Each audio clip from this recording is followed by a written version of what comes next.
Hello all, ഇന്നത്തെ ക്ലാസ്സിൽ നമ്മൾ ഡിസ്കസ് ചെയ്യാൻ പോകുന്ന ടോപ്പിക് സോളിഡ് എർത്ത് ജിയോഫിസിക്സ് എന്നുള്ള ടോപ്പിക്കാണ്. അതിൽ ജിയോളജി, ഇതിൽ നമുക്ക് 3 ഡയഗ്രംസ് കാണാം. First picture geology, second picture physics and third picture represents geophysics. അപ്പോൾ ഫസ്റ്റ് പിക്ചർ നമുക്ക് നോക്കിക്കഴിഞ്ഞാൽ മനസ്സിലാവും. ജിയോളജി എന്ന് പറയുന്നത് നമ്മൾ വിഷ്വലൈസേഷനെ ബേസ് ചെയ്തിട്ടാണ് ജിയോളജിസ്റ്റ് വർക്ക് ചെയ്യുന്നത്. ഇനി ജിയോളജി നമ്മൾ കൺസിഡർ ചെയ്യുകയാണെങ്കിൽ നമുക്കറിയാം, ജിയോളജി എന്ന് പറഞ്ഞാൽ study of earth based on visualisation. അപ്പം നമുക്ക് ജിയോളജിയിൽ എർത്തിൻ്റെ സർഫസ് ഫീച്ചേഴ്സ് മാത്രമാണ് നമുക്ക് ജിയോളജി ആസ്പെക്റ്റിൽ നമുക്ക് കിട്ടുന്നത്. അതിൻ്റെ സബ്സർഫസ് ഇൻഫോർമേഷനൊന്നും ജിയോളജിയിൽ നമുക്ക് കിട്ടുന്നില്ല. ഇനി നെക്സ്റ്റ് കമ്മിങ് ടു ഫിസിക്സിൽ നമുക്ക് surface level as well as sub surface informations available ആണ്. ഫിസിക്സിൽ നമ്മൾ mathematical formulation of earth surface ക്വാണ്ടിറ്റീസും എർത്ത് സർഫസിലുള്ള physical parameters in terms of sub സർഫസിലുള്ള പാരാമീറ്ററിൻ്റെ terms, for example in terms of gravitational acceleration ഒക്കെ വരുമ്പോൾ അതൊരു സർഫസ് ലെവൽ ക്വാണ്ടിറ്റിയാണ്. അതിനെ നമ്മൾ സബ് സർഫസ് പാരാമീറ്ററായ ഡെൻസിറ്റീൻ്റെ ടേംസിലാണ് എക്സ്പ്രസ് ചെയ്യുന്നത്. ഇതാണ് ഫിഗർ ബി റെപ്രസെൻറ്റ് ചെയ്തിട്ടുള്ളത്. ഇനി തേർഡ് പിക്ചറിലേക്ക് വന്നാൽ നമുക്ക് പറയാം ജിയോഫിസിക്സ് എന്ന് പറയുന്നത് ഒരു combination of geology as well as physics. അവിടെ നമുക്ക് എർത്തിൻ്റെ സർഫസ് ഫീച്ചേഴ്സും അതുപോലെ തന്നെ സബ് സർഫസ് ഇൻഫർമേഷനും ബോത്ത് വിഷ്വലൈസേഷൻ ആൻഡ് മാത്തമാറ്റിക്കൽ ഫോർമുലേഷനാണ് ജിയോഫിസിക്സിൽ വരുന്നത്.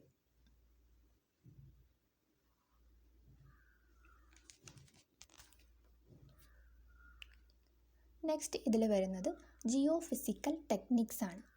ജിയോഫിസിക്കൽ ടെക്നിക്സ് എന്ന് പറഞ്ഞാൽ അത് എർത്ത് സർഫസിൻ്റെയും അതുപോലെ തന്നെ എർത്ത് സർഫസിൽ നിയർ ആയിട്ടുള്ള റീജിയണിനെ പറ്റിയിട്ടും സ്റ്റഡി ചെയ്യുന്നതാണ് ജിയോഫിസിക്കൽ ടെക്നിക്സ്. ജിയോഫിസിക്കൽ ടെക്നിക്സിന് നമുക്ക് മെയിനായിട്ട് 3 ടൈപ്സ് ആയിട്ട് ക്ലാസിഫൈ ചെയ്യാം. അതിൽ ഫസ്റ്റ് വണ്ണാണ് സീസ്മിക്.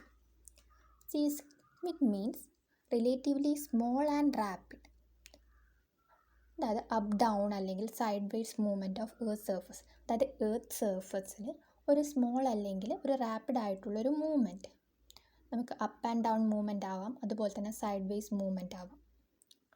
ഇനി ഈ ഒരു സീസ്മിക് വേവ്സ് അല്ലെങ്കിൽ സീസ്മിക് വേവ്സ് 2 തരത്തിലാണ് ഒക്കർ ചെയ്യുന്നത്. നമുക്ക് പറയാം seismic wave are naturally generated by earthquake. Seismic വേവിൻ്റെ നാച്ചുറൽ സോഴ്സ് എന്ന് പറയുന്നത് എർത്ത് ക്വേക്കാണ്.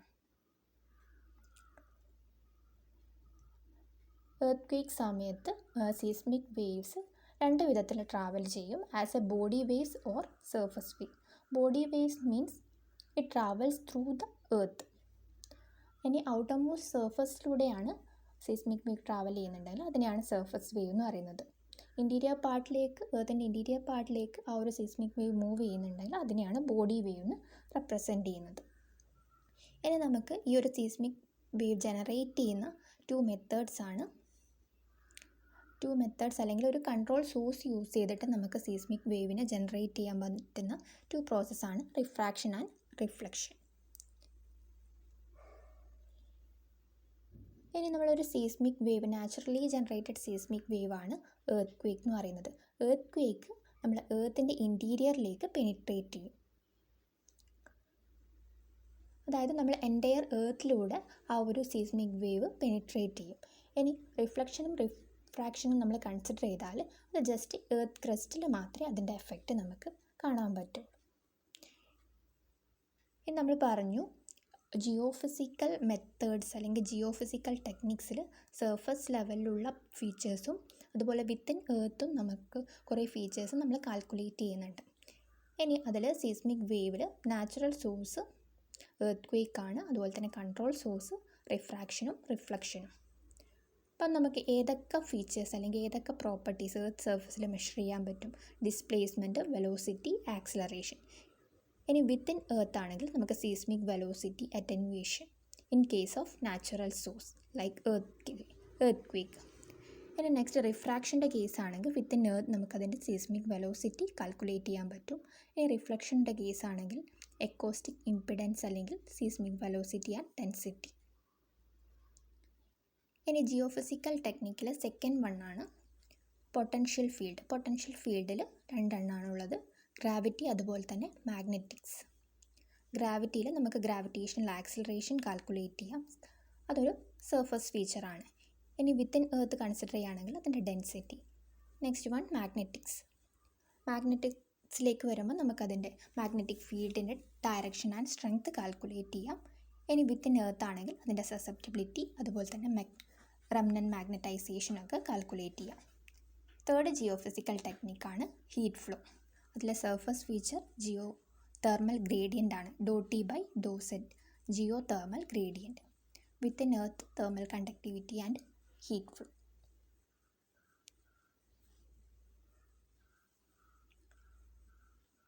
നെക്സ്റ്റ് നമ്മൾ എർത്തിൻ്റെ ഇൻറ്റീരിയർ കൺസിഡർ ചെയ്താൽ 3 റീജിയൻസ് ആണ്: outermost crust, middle layer mantle and innermost core.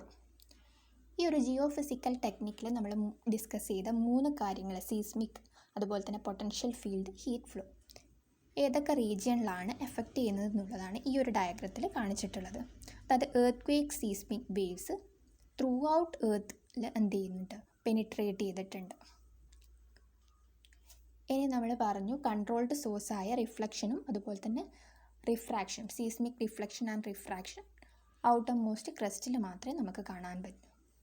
ഇനി gravity, magnetics and heat flow consider ചെയ്യുകയാണെങ്കിൽ അത് ക്രസ്റ്റിൽ നിന്ന് നമ്മൾ കോറിലേക്ക് വരുന്ന സമയത്ത് അതിൻ്റെ റെസൊല്യൂഷൻ ഡിമിനിഷ് ചെയ്ത് വരുവാണ് ചെയ്യുന്നത്. ഇത്രയാണ് നമുക്ക് ജിയോ ഫിസിക്കൽ ടെക്നിക്സ് പഠിക്കാനുള്ളത്.